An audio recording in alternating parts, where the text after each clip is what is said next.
Sagalee qeerrooti.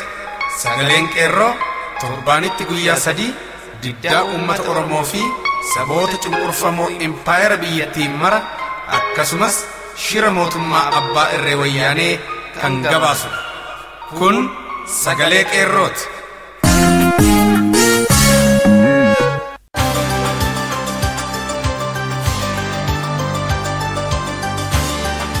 Guraan ala 16 bara 2015 akkam jirtu dhaggeeffattoota sagalee qeerroo raadiyoon sagalee qeerroo guyyaa har'aa waamicha fincila diddaa garbummaa uummata Oromoo maraaf hammatee dhiyaatee jira. Oduuwwan diddaa gaggeeffamanii fi hidhaa fi reebicha weellisaa Bashannanaa Haayiluu irratti godhame ilaalchisee waan gaafannes ni dhiyeessina. Nu waliin turaan affeerraa keenya. Qophii waliin an tokkicha murteessaati amma gara hangafoota oduutan isin dabarsa. Diddaan waraana ittisa biyya keessaa hammaataa ta'uu irraa koloneelotni 2 hidhaman. Diddaan yuunivarsiitii keessaa hammaate diddaan nyaata lagachuus taasifame. Paartilee mormitootaa keessaa miseensotni filannoodhaaf kaadhimaman gadhiisaa jiru. Babal'oomuuf jaallee urjii saba.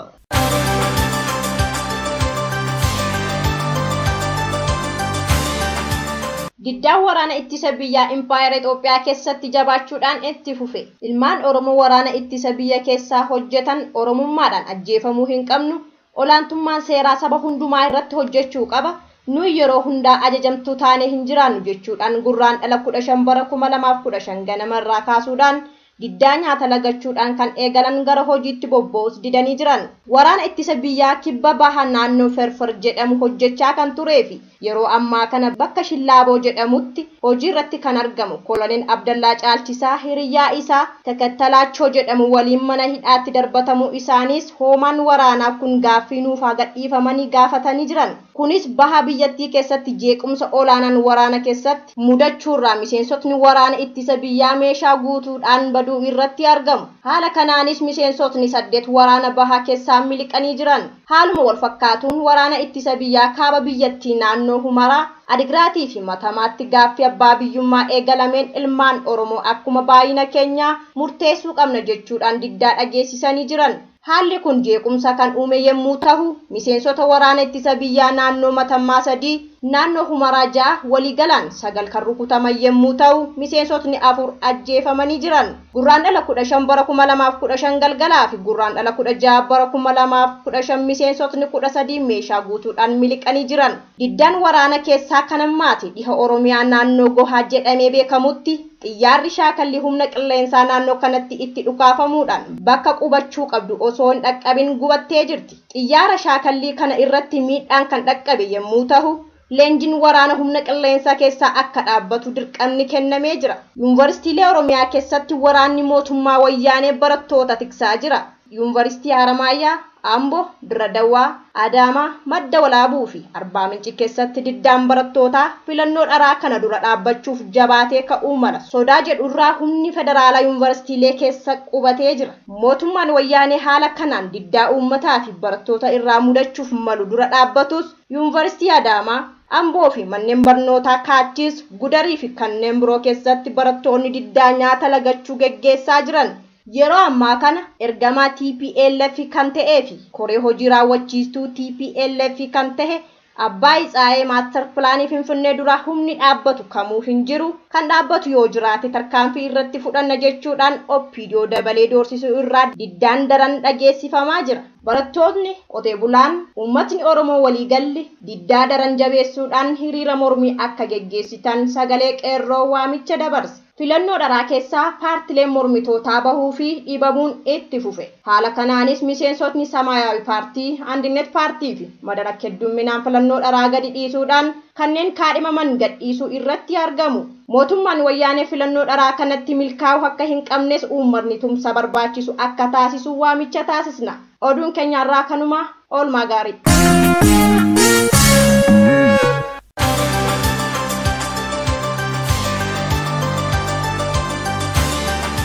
Waamicha fincila diddaa garbummaa uummata Oromoo maraaf. Mootummaan abbaa irree wayyaanee uummata Oromoo ajjeesaa, hidhaa, biyya irraa ari'aa, doorsisaa fi saamaa asiin gahuun ifa. Uummatni Oromoos biyya abbaa isaa, Oromummaa fi duudhaa isaa diina irraa tikfachuudhaaf wareegama qaqqaalii lubbuu bakka buusa hin qabne kaffalaa asiin ga'e.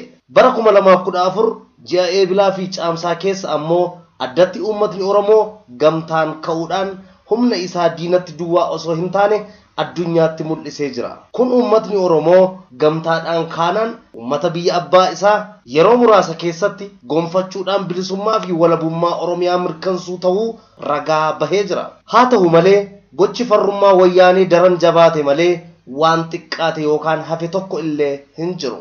Yeroo ammaa kanas miseensi koree gidduu TPLF fi koree hojii raawwachiiftuu TPLF kan ta'e ergamaan wayyaanii Abbaay Tsahayyee maaster pilaanii Finfinnee hojiitti hiikuudhaaf humni nu dhaabu hin jiru jechuudhaan tuffii ilmaan Oromoo wareegamanii fi uummata Oromoo waliigalaaf qabu ibsee jira. Keessumaa kana malees bara 2015 kanatti filannoo haqaa gaggeessina jechuudhaan uummata afaan faajjessuuf karoorfattee jirti. Kanaaf uummatni Oromoo marti deeggartoonni qabsoo bilisummaa Oromoo shara diinaa kana dura dhaabbachuudhaan guyyaa har'aa irraa kaasuudhaan daa'ee gallee fincila diddaa garbummaa akka gaggeessinu qeerroon bilisummaa waamicha Oromummaa isinii dabarsa. Waraanni mootummaa wayyaanee keessaa barattoonni yuunivarsiitii fi kolleejjii akkasumas manneen barnootaa sadarkaa garaa garaa irratti argamtan marti hojjettoonni caasaa wayyaanee sadarkaa garaa garaa irratti argamtan guraandhala 15 bara 2015 guyyaa fincila diddaa garbummaa xumura wayyaanee ta'uu hubachuudhaan fincila diddaa garbummaa itti fufinsa qabu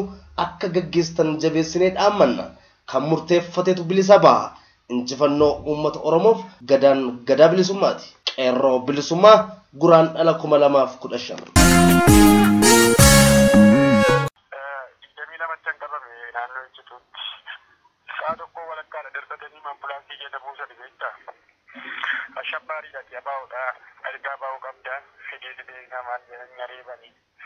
dan sakattaa yomti dhabame bullee mana ilaalama buree booda buraayyuu bakka hin galu kaanteenaadhaan shukutii sadii natti qabanii na fidanii sanaa booda bakka hin galu fattashanii uummata gaafatanii raga uummanni ragaa ba'e achiitii deebi'ee bakka torba moo akka nageessanii nama beekuu bira nama si beeku iddoo nama si beektuun itti agarsiise mucaan kun maaliif jedha akkasii maal jedhanii achiitii jimaata kana mana deddabigaa beektaa mana hidhaadhaa achi nyaanni sinna jidee labbeen koo kun karaa harka bigaa kana xiqqoo na cabee ture dhiiticha baay'ee na dhiisaniiru iddoo kana diigala achiin kufee achi bakka hin kufee ganama onnaa achi lafa jalaa onnaa walii uummata yaasanii hiriiraan nama lakkaa'u achi nan dadhabe ka'u poolisiin sadii dhufee na qabanii achi labbeen koon namnee lukti koonni karaa bitaa kun sarbaa koorra akka malee dhiigee digala amare fakki dibadde ta jira dokeessa ali labbeen koo kun motii ta'eera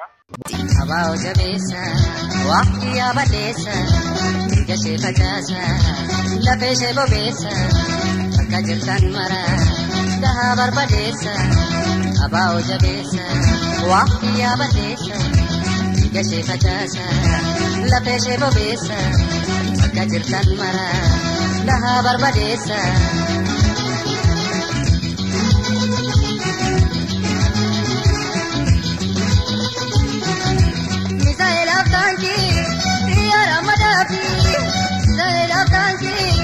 Ishaku kanafi, daela kanki tiara madafi. Kurame aduku ishaku kanafi, daela kanki tiara madafi. Kurame aduku ishaku kanafi.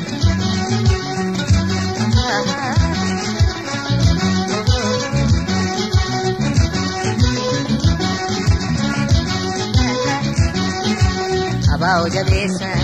Waqti abadeessa gashee facaasa lafee shee bobeessa bakka jirtan mara gahaa barbadeessa abaa jabeessa waqti abadeessa gashee facaasa lafee shee bobeessa bakka jirtan mara gahaa barbadeessa.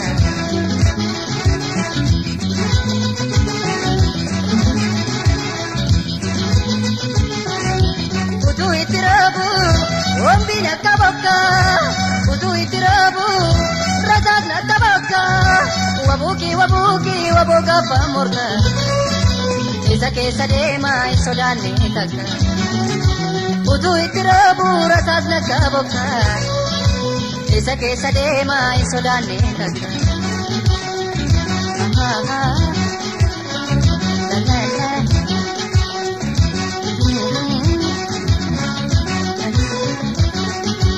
Abao jabeessa waqtiya badesa digashe tajasa lafeshe bobesa bakka jirtan mara daha barbadesa abao jabesa waqtiya badesa digashe tajasa lafeshe bobesa bakka jirtan mara daha barbadesa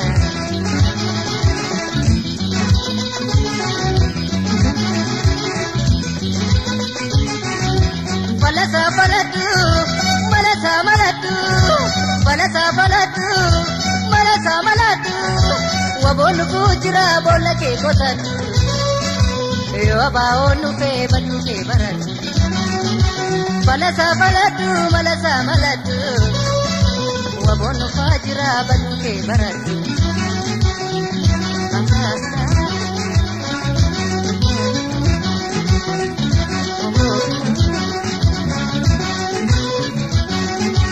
Kayo satif warere bosona keessa jore bela debun jabate ummata dammasite kayo satif warere bosona debun warere bela debun jabate ummata dammasite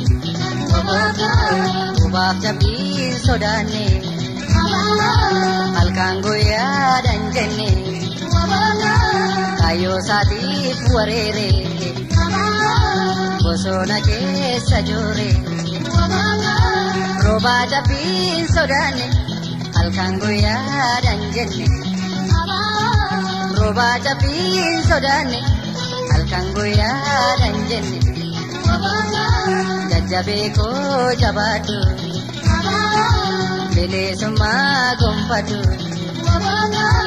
ube kute darbate ube dina kamate kayo satif warere bosona keessa jore jajabe ko jabatu bele summa gompatu jajabe ko jabatu bele summa gompatu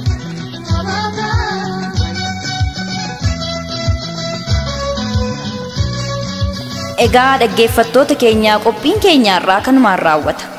Qophii itti aanutti hanga wal agarruutti nagaan nuuf tura. Injifannoo uummata Oromoof gadaan gadaa bilisummaati.